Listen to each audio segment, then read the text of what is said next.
Hello, everybody. Hello. We're live. We're live. This is Mike at Mike's Magic Auto Detailing and Paint Enhancement here in a rainy Sharpsburg, Georgia. Oh, there goes somebody in an orange car. Rain, rain, rain. Stop raining. Although it's not really affecting me at the moment. Oh, there's Sally. She's been griping at me all day because she is once again relegated to the out of doors, having to sit out in the rain. But that's okay. That's okay. Whatever water spots you get, I can get them off. Not a big deal. Not a big deal. But gonna update you guys real quick, particularly Miss Vicky, the owner of this really nifty little BMW 535i. We're gonna take a look at some things. I was just grabbing my handy dandy pointer. Hey, Miss Tammy Dunn, how you doing? Say hi to Jackie for me, would you please? I appreciate you, baby. Here we go, here we go. The BMW 535i. Ooh, let me turn some music down. Not that it's not good, but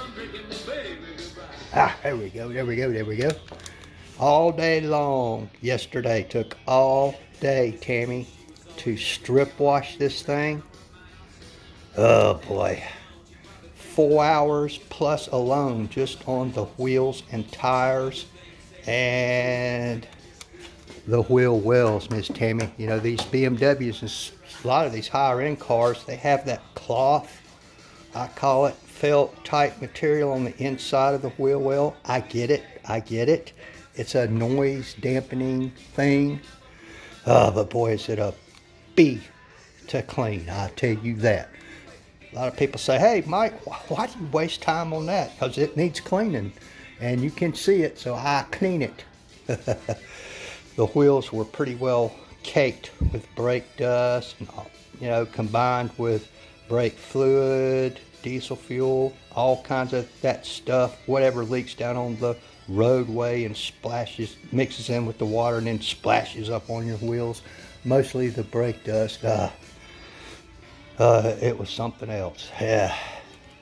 Had to get down all these little nooks and crannies like that. There's some more down in there. Yep, that's called sitting on your hiney on the ground, getting that stuff. So today, all day long, since about 9 o'clock this morning. Hey, Jason, been clay barring this thing. Everything on this car, every little nook and cranny. Yeah, in little places like this. You know, the facing of the mirror, inside the door handles, all of that stuff. The glass, everything that could or should be clay barred has been clay barred, including the headlights, tail lights, everything, everything. Getting prepared to start doing some wet sanding and damp sanding. Oh boy. Oh, and you're saying, oh, getting ready to tape off. I'm going to start on the roof. We'll take a look at that in a minute. All these little pieces of tape you see around the car. There's one down there, see it? What those are, they are marking as I went around the car, and I will go over each panel again before I start on it. Those are places, there's some right there, a bunch back here, boom, boom. All that is marking touch-up paint. This car's got more touch-up paint, I think, than any car I've ever seen. Some on the trunk there. There's a lot on that quarter panel, that rear quarter panel back there, the lower quarter panel. It's almost all touch-up paint. So I mark them so that I don't forget they're there, Tammy and Jason, so that when I start sanding and or buffing, I don't want to do the touch-up paint, because if I didn't clay bar it, I won't sand around too close to it, and I won't buff it. Because if I do, I run the risk and the probability of removing the touch-up paint, and I don't want to do that. Oh boy, oh boy, oh boy. Yeah, there's some on the roof. So there's a piece of tape over yonder. I don't know if y'all can pick it up. Oh boy, oh boy. But I was gonna preview, get my inspection light here. Oh boy. I'm gonna start on the roof, y'all. And I was gonna show you guys some of the scratching that I'm going to be attacking here. If I can get it in the light here. See, there's some right there. Big long scratch. It goes all the way over there. There's a really bad one there. Really bad one there. These are pretty bad. I don't hold out much hope for those deeper scratches. There's a big one over here. I don't know if y'all can see that or not. Let's see. Let me grab my light, because on my end, I can't tell what y'all are really. Yeah, I think you can pick it up now, can't you, Jason? Oh boy, that's pretty bad. That's pretty bad. And this is a convertible, a hardtop convertible. Oh boy. So anyway, it's got a lot of scratching, and we talked about some of this other stuff before. I'm not sure what all this is, Jason. See all that discoloration in there? I'm not sure if that's going to come out or not, but we'll give it a shot and see what we can do. Oh my goodness. Oh boy, there's some scratching right there. I don't know if y'all are picking that up or not.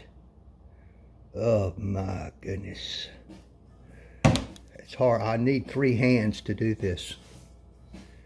It's right there. Oh yeah, I think it's kind of focusing on it now. I think you can kind of see it, can't you, Jason? And some right there. Oh my. A big one right there.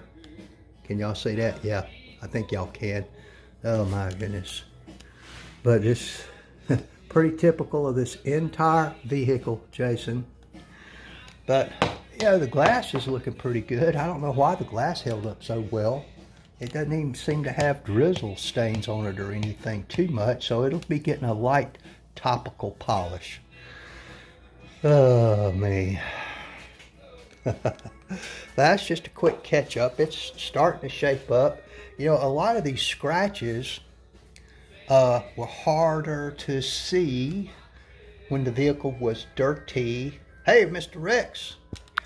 Because previous wax, because all retail waxes have fillers in them, and the dirt and the grime, the dust and all that sort of thing helps to fill those scratches a little bit, which dulls the paint. And then of course the scratching itself dulls it, but then when you get all this stuff filling the scratches gets in there, it dulls it even further. So sometimes it's hard to know what you got really until you've got it strip washed and clay barred and you've removed all those contaminants from the surface of the clear coat and some of the embedded stuff. Yeah, the gas door's still open. See, I even cleaned inside of there. Oh boy, oh boy, oh boy. But man, those are some bad scratches right there, Jason and Rex. I don't know if Tammy's still watching or not. This thing don't tell me. But that's going to be a challenge right there. Most of that is not going to go away, but I'm going to endeavor to improve the appearance of it as best I can. And there's a bunch of those, what I call RDSs, really deep scratches. And this little trim piece right here, it's kind of like the upper trim piece we saw. It's obviously not the same quality paint as this. Otherwise, I don't think this would end up like it has. And I'm not sure how much of that's going to clean up, but in a later video, we'll come back and take a look and see if we had any luck. And as I think I showed you guys in another video, it's got the typical scratches around under the door handles. We'll attack those. There's a big gouge right there. You can see that. That's all the way down to the substrate. Not going to be able to do much about that one, I guarantee you. But let's take a look at the hood. We've looked at it in a previous video. But I don't know if y'all can pick up on all that micro mooring. A lot of it is straight line like that, which tells me most of that came from going through a commercial car wash. You know, and a lot of this contaminants and discoloration on this paint is from when whoever ran it through the commercial car wash. You know, those car washes don't rinse sufficiently. And then you still got that strong high pH soap, which is necessary. I get that to get the dirt off the car. They don't rinse it all off, and then they run it through that dryer and it dries the soap on the car, and it becomes a contaminant and a negative thing instead of a positive thing. And then sometimes you get young kids at those car washes that really don't know what they're doing, and they improperly dry the car. It is extremely rare that I will use a towel to dry a vehicle, because every time you wipe something across this paint, you run the risk of micro mooring. I don't know if y'all can pick that up in there or not. Whew-wee. Man, oh man, oh man. And I could tell from the circular motions that some of it was somebody trying to dry it, wash it, maybe even wax it. I mean, look at, I don't know if y'all could pick up on that. Right there. Look at all that. Hopefully I'll be able to get rid of about 90-95% of that. Whew. I mean, my lighting is good, but it's, just tons and tons and tons of scratching in there. See all that? I think y'all picking that up now, aren't you, Mr. Rex? Man. Oh, lordy, lordy. The glass is looking good. But I'm going to get started on the roof here shortly. And I'll be using a combination of wet sanding with some of the worst scratches and damp sanding some of the rest of it. I may, in fact, damp sand with a machine probably 98% of this vehicle. It's much less aggressive than just automatically attacking it with compound and a wool pad and a rotary polisher. You'll remove much less clear coat. Trust me on that. And you won't generate near as much as heat doing it that way either. And heat's one of the things that can damage your clear coat. And whenever you're polishing with a polisher, whether it be a dual action or rotary, you're generating a tremendous amount of friction and therefore heat to the clear coat. And the clear coat is basically a plastic. And what happens to plastic when it's heated up? It expands. So a lot of times, you get through polishing, you go, man, it looks good. Well, it does today. And then the next day, when that clear coat calms down, cools down, it looks totally different than what it did when you got through with it, which frustrates some people that don't understand what happened.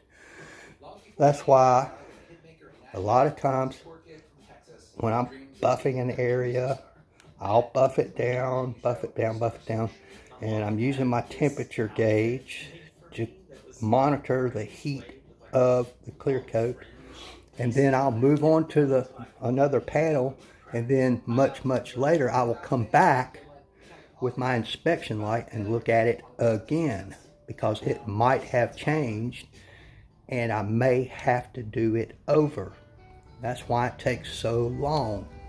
One reason. Anyway, folks, I appreciate y'all dropping by, taking time out of your sunny day. Yeah, right. Oh boy. Get my inspection light here.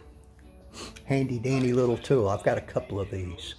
I bought two because I use it so much. I hardly ever turn it off when I'm working.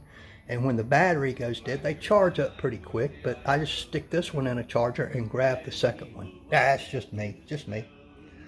And this clay barn, folks, is really important in a project like this. Yeah, do you have to clay bar? No, you don't. But you will be trying to remove all those contaminants with your buffer when you start buffing. And you're going to have to stop and clean your pad every 2 minutes.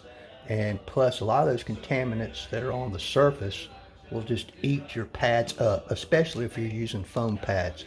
So it's just far more effective and efficient to do it this way, in my opinion. And so I have been taught. Anyway, enough lecturing. Y'all are like, okay, Mike, shut up. Okay, y'all. Appreciate you. Thank you very much. Y'all have a great day. What's left of it. Be sure and like, tag, share, follow, subscribe, thumbs up, thumbs down, all that kind of stuff. They say it improves my algorithm. I'm not sure I care too much about my algorithm, but anyway, I appreciate y'all. Y'all have a great time. Thank you.